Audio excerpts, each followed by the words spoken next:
현장에는 39살 내국인 남성 한 명이 있었는데 라는 표현을 썼습니다. 한 시민도 한 남성도 아닌 한 내국인 남성이라는 표현 때문에 피해자의 가족들이 재외동포인 조선족이 아니냐는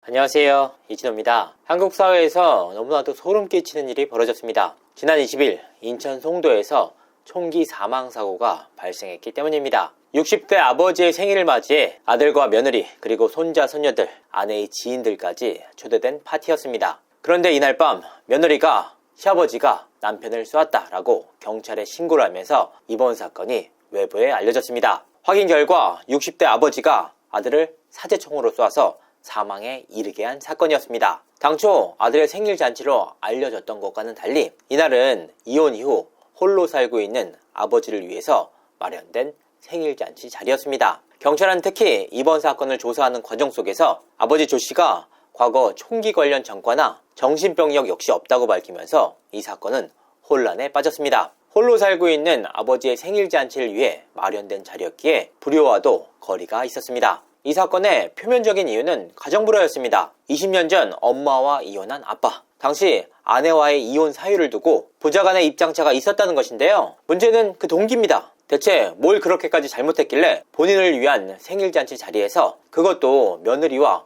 손자 손녀들이 보고 있는 그 자리에서 아들을 사망에 이르게 했냐는 겁니다. 물론 그 동기를 경찰이 수사 중에 있습니다. 다만 이번 사건이 아내와의 이혼 문제가 큰 영향을 미쳤던 것이 아니냐는 말들까지 나오고 있습니다. 여기에는 분명한 이유들이 있었는데요. 피해자인 아들은 한국의 유명 뷰티 업체 대표인 김모 씨의 아들인 것으로 확인됐습니다. 김 대표는 아들 조 씨에 대한 애정이 무척이나 깊었다고 하는데요. 실제로 김 대표는 유튜브 등의 인터뷰 과정을 통해서 저는 사실 재산이 120억 원 있어요.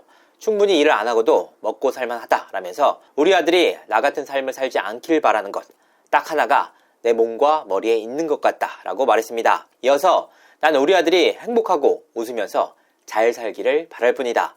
우리 아들한테 좋은 것만 하고 싶다.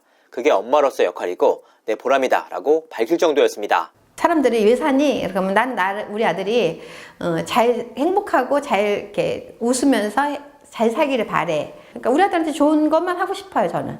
그게 정말 엄마로서의 역할이고 그게 제 보람인 것 같아요. 이 말을 하는 과정 속에서 김 대표의 눈에 눈물이 맺힐 정도였는데요. 그러니까 엄마로서 아들을 생각하는 진심이 느껴지는 한마디였습니다. 사실 김 대표가 운영하는 뷰티 업체가 지금은 대한민국을 대표하는 굴지의 업체가 됐지만 사업가로서 김 대표의 시작은 미약했습니다. 김 대표는 초등학교 졸업 이후 공장에서 일을 하면서 학업을 마치지 못했다고 하는데요. 처음에는 단돈 500만 원을 가지고 샵인샵 화장품 가게로 시작한 사업이 점차 규모를 넓혀갔습니다. 당시 그녀는 20대의 어린 나이에 남편과 결혼을 시작해서 남편의 대학 등록금을 내주기 위해서 열심히 일을 했다고 하는데요. 하지만 20년 전인 2005년경 남편 조 씨와 이혼을 하게 됐습니다. 당시 아들 조 씨 역시 15세의 어린 나이였습니다. 이후 동업자를 만나 사업을 확장시키면서 120억 원대의 자산가로 발돋움하게 됐습니다. 본인이 운영하는 사업체 역시 글로벌 뷰티 에스테틱으로 성장하게 됐습니다. 이혼 이후 아내의 삶과 사업은 더욱더 승승장구했고 아들 역시 장성해서 또 다른 뷰티 업체의 대표가 됐습니다. 이들 모자는 함께 연계 사업까지 진행을 했는데요. 아들은 회사 대표로서, 엄마는 사내 이사로서 호흡을 맞췄던 겁니다. 2021년도에 시작을 했던 이 사업은 2023년과 2024년 급성장세를 보였습니다. 초기에 비해서 약 15배 가까이 매출액이 커졌고 영업이익 역시 흑자로 전환했습니다. 아들 조 씨 역시 송도에 22억 원대의 고급 아파트에 입주를 하면서 자리를 잡았습니다. 그러니까 한창 모자의 사업이 정상 궤도에 올랐을 때 이와 같은 비극이 터져나왔던 겁니다. 김 씨는 사업가이기 이전에 아들을 끔찍하게 사랑했던 엄마이기에 이번 사건의 충격이 더욱더 컸을 것으로 보이는데요. 더욱이 사업가 김 씨는 이번 사건이 벌어질 당시 미국 출장 중이었고 8월 10일경 귀국 예정이었다고 합니다.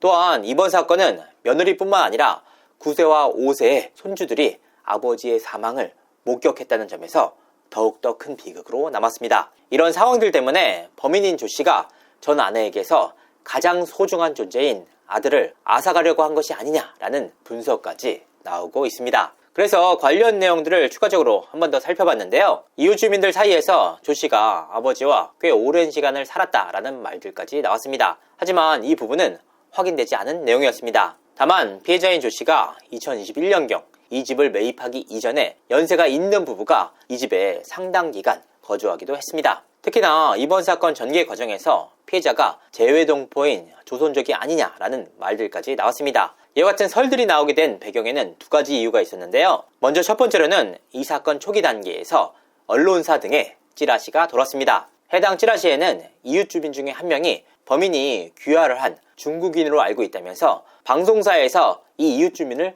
섭외 중이다 라는 내용이 담겼습니다. 또 한 가지 이유는 한 매체에서 이 사건을 보도하는 과정 속에서 현장에는 39살 내국인 남성 한 명이 있었는데 라는 표현을 썼습니다. 한 시민도 한 남성도 아닌 한 내국인 남성이라는 표현 때문에 피해자의 가족들이 재외동포인 조선족이 아니냐는 설들이 확산됐습니다. 하지만 이는 사실과 달랐습니다.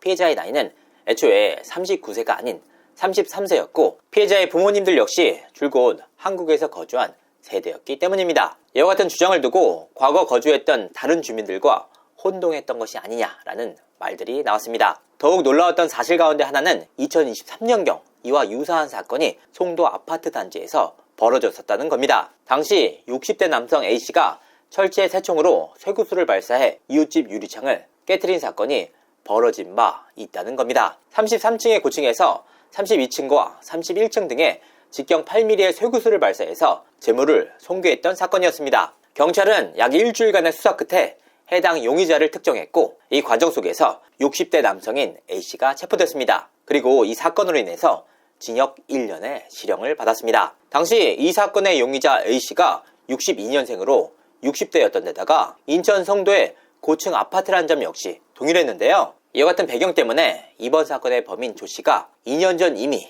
이번 사건에 예행 연습을 한 것이 아니냐라는 의혹이 나왔습니다. 인근 주민들이 더욱더 불안해했던 이유이기도 한데요. 하지만 2년 전 사건의 범인은 이번 사건의 범인인 조 씨와는 다른 인물인 것으로 드러났습니다. 더욱이 이번 사건을 벌인 조 씨의 경우에는 과거 총기 관련 전과가 없던 것으로 확인됐습니다. 그 어떠한 정신병력도 총기 관련 전과도 없었던 아버지 조 씨가 벌인 충격적인 총기 사건. 과연 이번 사건의 조사 결과가 어떤 식으로 나올지 귀추가 주목됩니다. 이상으로 이진호였습니다. 감사합니다.